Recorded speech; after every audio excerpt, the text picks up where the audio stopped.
Tiada kata yang indah selain ucapan syukur dan terima kasih kepada Bapa di surga. Kau pelihara keluarga kami dan kami berbangun dan punya sehat adalah mesbah keluarga, mesbah pribadi. Dan sebelum kami aktif lain, kami boleh di kaki-Mu menyembah sujud kepada Tuhan lewat pujian penyembahan dan boleh mendengarkan firman.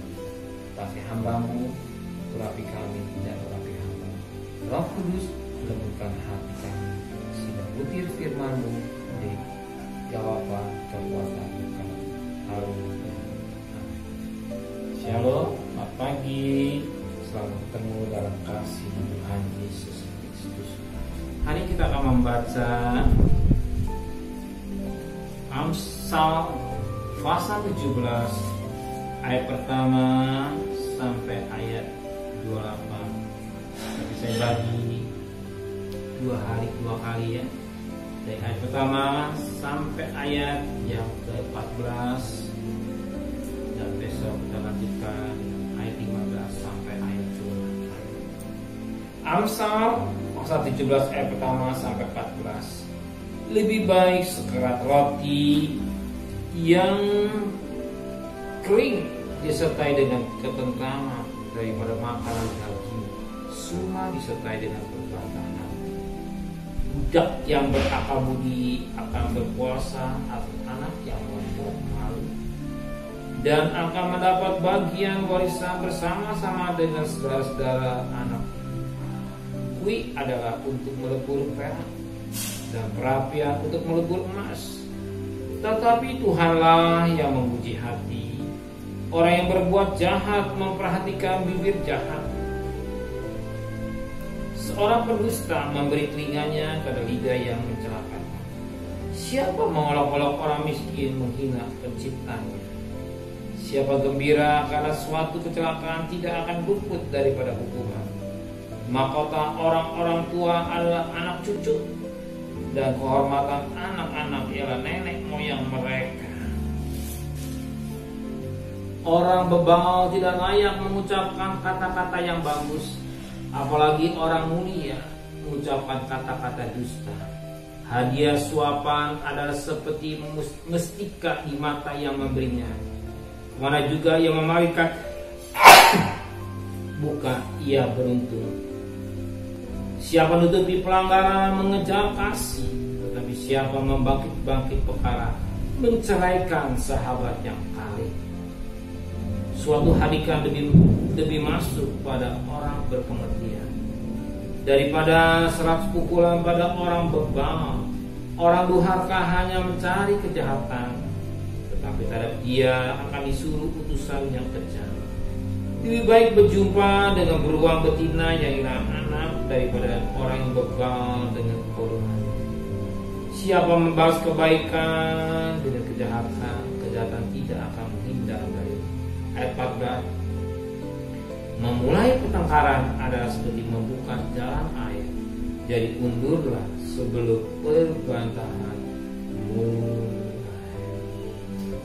Dari ayat pertama sampai ayat 14 kita lihat yang indah.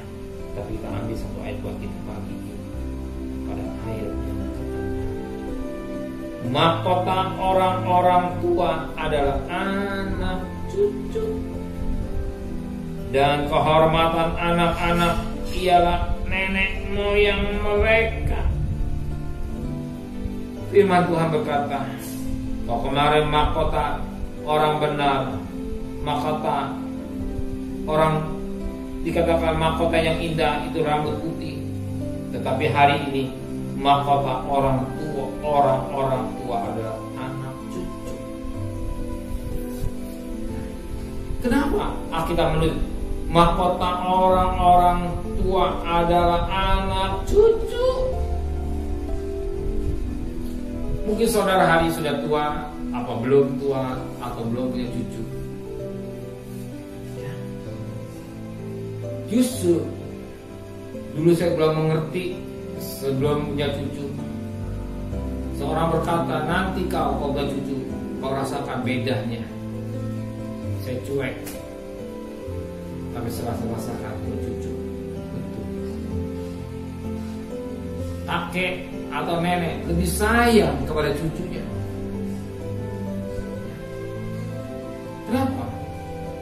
Nama sayang itu nilainya bagaikan seperti mahkota. Nilai mahkota itu ada nilainya. Ya, ada nilai yang berarti cucu itu ada nilai tambah bagi orang tua. Dan ketika juga saya semakin tua melayani Tuhan, ketika saya perhatikan semakin umur semakin tua, saya semakin mengerti kasih saya juga kepada jemaat lebih dari sebagainya, melihat anak kecil bagaikan cucu sendiri. Dan kasih itu nyata, berasa pada anak-anak bagaikan anak sendiri, cucu bagaikan cucu sendiri. Dan saya merasakan semua itu, baik cucu di gereja maupun cucu pribadi, bagaikan suatu mahkota. Ya, bagaikan suatu mahkota. Ketika belum merasakan, saya anggap seperti biasa. Tapi betul-betul saya merasakan, baik di gereja maupun di rumah, saya merasakan anak-anak rohani saya, cucu-cucu rohani saya merasakan dia bagaikan hidup saya, bagaikan mahkota, kebanggaan saya sendiri. Mungkin saudara belum merasakan, tapi saya merasakan kalau lihat anak-anaknya, jemaat, anak-anak cucu-cucunya bisa sekolah, bangga. Apalagi bisa lulus, apalagi bisa berhasil dalam pekerjaannya, bangga. Bahkan juga ketika lihat anak-anak rohani, dia berhasil dalam karirnya, dia berhasil dalam bisnisnya, dia berhasil dalam pelayanan, bangga. Itu disebut mahkota. Bangga. Siapa yang bangga? Kalau lihat jemaat, mereka bisa berhasil dari tingkat ekonomi yang rendah, dia bisa sekolah, bisa kuliah. Jadi tidak punya uang, dia bisa beli rumah karena dia berusaha dengan sungguh-sungguh. Kalau seorang cucu melihat mereka bagaimana dia bisa menikah dengan mulus, bagi saya bangga. Itu satu mahkota.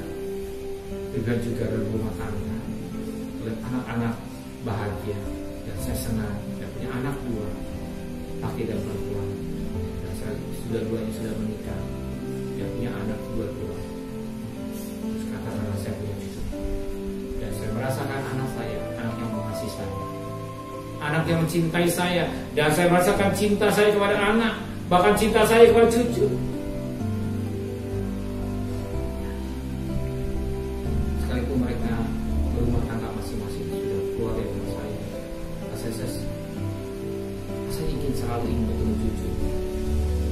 Ya, selalu ini kalau kangen video call.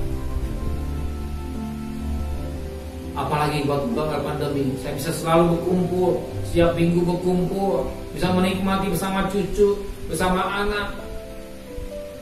Tapi karena kondisi yang mengizinkan, hanya terbatas waktu terbatas. Tetapi satu perkara, mahkota orang tua adalah anak-anak. Jadi saudara sudah merasakan sebagai kakek, sebagai nenek, hargai mahkota itu. Bagaimana hargai anak baik? Kita bimbing cucu-cucu kita untuk mereka takut kepada Tuhan. Kita ajak mereka untuk takut kepada Tuhan. Sekalipun kita ibadah tidak bisa seperti masa lalu, mungkin secara online, tapi kita bimbing supaya mereka mengenal Tuhan, supaya dia dengar firman Tuhan. Mungkin saudara secara langsung ibadah nggak bisa, saudara bisa nyampaikan melalui firman Tuhan seberapa yang saudara bisa. Untuk anak cucu kita ajak mereka mengenal Tuhan, bukan sejak masih kecil, besar, tapi sejak kecil, bahkan sejak kandungan. Biarkan anak itu mendengar suara Tuhan. Bukan waktu sudah besar, tidak, sejak dari kandungan. Sudah mulai bisa sekolah minggu, ajak sekolah minggu, dibimbing, dan dewasa bikin remaja ajak kaum muda diajak untuk kebaktian, dan mereka juga diajak untuk melayani semua. Dan saudara akan merasakan indahnya mahkota, dan saudara kenal satu ketika saudara tua, benar ya, mahkota yang kita cari, yang kita dapat lebih indah daripada permata yang luar biasa. Firman Allah berkata, mahkota orang-orang tua ialah anak cucu. Ya, berbahagialah. Kalau sudah satu ketika, kalau sudah diizinkan, sudah tiba waktu, sudah jadi kakek atau jadi nenek, renungkan kembali firman itu indahnya. Sebab kebahagiaan yang paling indah adalah anak dan cucu, lebih dari segala-galanya. Amin. Benar Bapa di surga, mahkota orang-orang tua adalah anak cucu. Biarlah anak-anakmu yang mungkin hari ini belum jadi kakek atau nenek, tapi pagi ini diingatkan kembali suatu mahkota yang ini bukan bertata berlian, permata, tapi bertatakan itu anak cucu. Berkati anak-anakmu yang belum menikah, berkati anak-anakmu yang dapat jodoh. Tuhan, berkati anak-anakmu yang belum melahirkan, dan berkati apa jadi kebutuhan mereka. Tuhan, Engkau Allah yang peduli, Allah yang berkasih. Dan saat ini mereka akan bekerja, akan berdagang, di mana dia berdagang atau bekerja keliling, lindungi jangan satu di balik terpapar virus.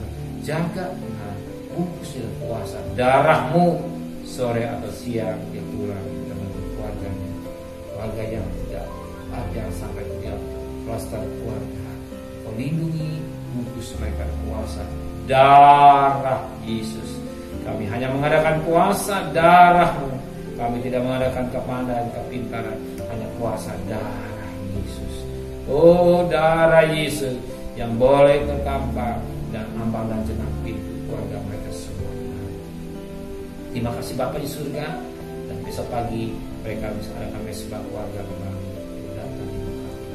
Terima kasih Bapa di surga. Berkat kami hamba berdoa untuk Bapak Presiden, Wakil Presiden, para Menteri, Gubernur, Bupati, Wali Kota, Camat, Lurah, RW, RT, medis, para relawan, TNI, Polri, mereka-mereka yang bekerja di garis depan. Tuhan, Engkau tahu mereka pejuang-pejuang yang gigih, pejuang-pejuang yang tidak, yang rela mengorbankan kelelahannya.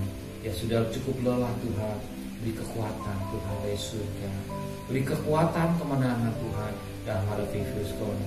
Tuhan, mohon kemurahan Tuhan, mohon belas kasihan-Mu Tuhan, biar vaksin corona biar cepat selesai dengan baik.